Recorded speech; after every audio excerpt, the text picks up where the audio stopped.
Fussy rich woman refused to pay her carpenter because he chose oak as the more durable wood for the shoebox. The carpenter tried his best to tell her that oak is more durable than other woods, but the arrogant rich woman just wouldn't pay. Thinking of the 4 children at home, the carpenter was anxious but could only fight with the rich woman to the end. Unexpectedly, the rich woman did not follow the normal rules and pushed him directly into the sea, but also threw his precious tools into the sea together. Looking at the yacht in the distance, Jack can only be resigned to rage. Not only did not get paid but also almost lost the tools of life. Angry, he vowed that if he met this woman again will make her pay.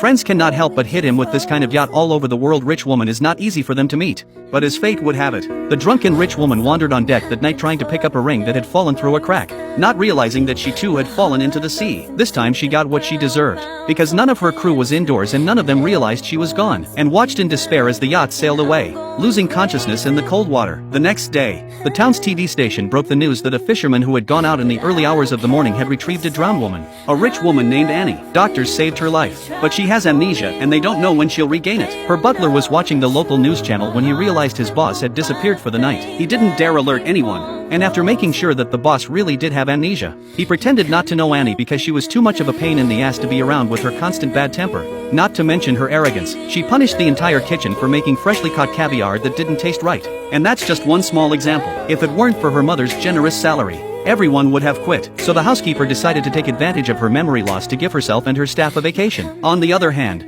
Jack saw the news on TV and his best friend said, "We should go see if we can get your paycheck back." Jack was a little sorry for his meager salary, but just as he turned around, a brilliant idea came to him. He rushed to the hospital and called her his wife. Looking at the sudden appearance of a man, and hastened to stop him from approaching, she was incredulous although she had lost her memory. But in the 2 options of married and unmarried, she felt that she should be unmarried. She concluded that Jack could not get a marriage license, but Jack was up to the task, and when he was working on his shoebox on the yacht, he saw a cartoon tattoo of Annie in a private place because she sometimes wore skimpy clothing. Fearing that the doctor would take advantage of her, Annie hid and pulled down her pants, and when she saw the tattoo, her heart dropped. The system at the country hospital was simple, and although there was no marriage license, Jack took Annie easily. Annie had her own plan.